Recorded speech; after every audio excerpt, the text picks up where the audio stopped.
កាលពីយូរយារណាស់មកហើយនៅស្រុកអ៊ីស្រាអែលមានស្ត្រីម្នាក់ឈ្មោះហាណាបានអធិស្ឋានសុំទារកព្រះបានស្ដាប់ការអធិស្ឋានរបស់នាងហើយបានប្រោសឲ្យនាងជាកូនប្រុសម្នាក់ឈ្មោះសាមយូអែល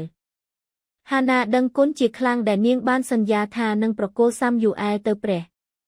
កាលសាមយូអែលនៅក្មេងនាងបាននាំគាត់ទៅរស់នៅនិងបម្រើនៅឯព្រះបន្លារបស់ព្រះអម្ចាស់នៅទីនោះគាត់នឹងជួយបូជាចាអេលីហើយធំឡើងរៀនអំពីព្រះជារៀងរាល់ថ្ងៃសាមយូអែលបានរស់នៅក្នុងរោងឧបោសថជាកន្លែងពិសេសមួយដែលមនុស្សមកថ្វាយបង្គំព្រះគាត់ជាអ្នកជំនួយដ៏ល្អហើយចូលចិត្តបម្រើខ្ញុំបានបោះសម្អាតកម្រាលឥដ្ឋអុជទៀនហើយយករបស់មកជូនលោកអេលីដែលជាបូជាចាចាស់អេលីបានបង្រៀនសាមយូអែលអំពីព្រះនិងរបៀបអធិស្ឋានសាមយូអែលមិនទាន់ដឹងវានៅឡើយទេប៉ុន្តែព្រះមានផែនការធំសម្រាប់ជីវិតរបស់គាត់ទោះបីជាគាត់នៅក្មេងក៏ដោយក៏ព្រះកំពុងមើលនិងរៀបចំគាត់នៅសម័យនោះសំឡេងរបស់ព្រះមិនបានរីយូរមកហើយមនុស្សមិនស្ដាប់ត្រង់ដូចពីមុនទេប៉ុន្តែសាមយូអែលមានចិត្តល្អគាត់ចូលចិត្តស្ដាប់បង្គាប់ហើយតែងតែត្រៀមខ្លួនបម្រើព្រះកំពុងរង់ចាំពេលវេលាដ៏ល្អឥតខ្ចោះដើម្បីនិយាយម្ដងទៀតហើយទ្រង់បានជ្រើសរើសមនុស្សពិសេសម្នាក់ដើម្បីស្ដាប់ទ្រង់គឺសាមយូអែលក្មេងនៅយប់មួយសាមយូអែលដេកលក់អ្វីគ្រប់យ៉ាងបានស្ងប់ស្ងាត់អេលីកំពុងសម្រាកនៅក្នុងបន្ទប់ផ្សេងទៀតវាហាក់ដូចជាយប់ធម្មតាមួយប៉ុន្តែអ្វីមួយដ៏អស្ចារ្យចិត្តនឹងកើតឡើងរំពេចនោះសាមយូអែលបានឮសំឡេងស្រែកថាសាមយូអែលខ្ញុំក្រោកឡើងយ៉ាងលឿនហើយគិតថាវាជាអេលីដូច្នេះគាត់រត់ទៅរកគាត់ហើយនិយាយថាខ្ញុំនៅទីនេះអ្នកហៅខ្ញុំប៉ុន្តែអេលីមើលទៅឆ្ងល់ហើយនិយាយថាខ្ញុំមិនបានហៅអ្នកទេចូលត្រឡប់ទៅដេកចុះដូច្នេះសាមយូអែលក៏ចូលគេងវិញខ្ញុំមិនទាន់ដឹងថាសំឡេងដែលខ្ញុំបានឮនោះមិនមែនជាសំឡេងរបស់លោកអេលីទេគឺជាសំឡេងរបស់ព្រះពេលដែលសាមយូអែលចាប់ផ្ដើមរសាត់ទៅដេកខ្ញុំបានឮសំឡេងម្ដងទៀតសាមយូអែលខ្ញុំស្ទុះរត់ទៅរកអេលីម្ដងទៀតខ្ញុំនៅទីនេះអ្នកបានហៅខ្ញុំក៏ខ្ញុំបាននិយាយថាប៉ុន្តែអេលីងក់ក្បាលម្ដងទៀតអេលីឆ្លើយដោយចិត្តសប្បុរសថាទេកូនខ្ញុំក៏ខ្ញុំមិនបានហៅអ្នកទេត្រឡប់ទៅដេកចុះសាមយូអែលបានស្ដាប់បង្គាប់ប៉ុន្តែឥឡូវគាត់ឆ្ងល់ថាអ្នកណាហៅឈ្មោះគាត់ជាលើកទី3សំឡេងបានហៅ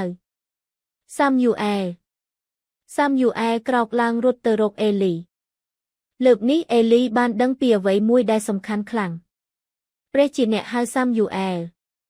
ដូច្នេះអេលីប្រាប់គាត់ថាត្រឡប់ទៅហើយដេកចុះហើយប្រសិនបើទ្រង់ហៅអ្នកម្ដងទៀតចូលនិយាយថាលោកម្ចាស់ឲ្យចូលនិយាយចុះត្បិតអ្នកបម្រើរបស់ទ្រង់កំពុងស្ដាប់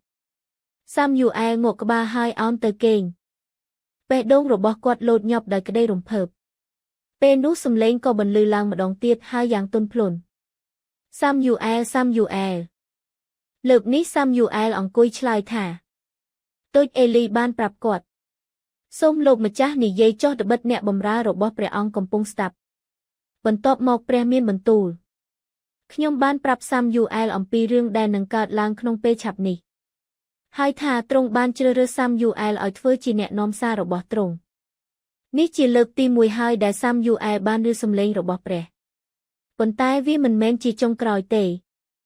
នៅព្រឹកបន្ទាប់អេលីបានសួរសាមយូអែលពីអ្វីដែលព្រះបានមានបន្ទូល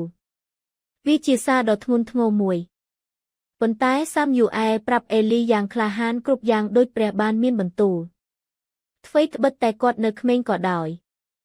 សាមយូអែលបានបង្ហាញភាពក្លាហាននិងភាពស្មោះត្រង់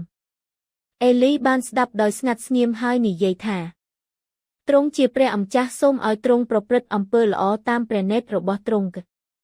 កាលសាមយូអែលធំឡើងព្រះបានបន្តមានបន្ទូលទៅគាត់សាមយូអែលបានក្លាយជាព្យាការីជាអ្នកនាំសារពិសេសសម្រាប់ព្រះ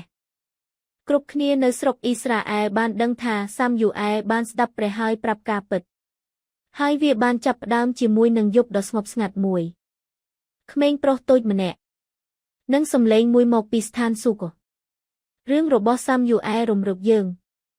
អ្នកមិនដែលក្មេងពេកក្នុងការស្ដាប់ព្រះសូរសៀងរបស់ព្រះហើយដើរតាមទ្រង់ដោយអស់ពីចិត្ត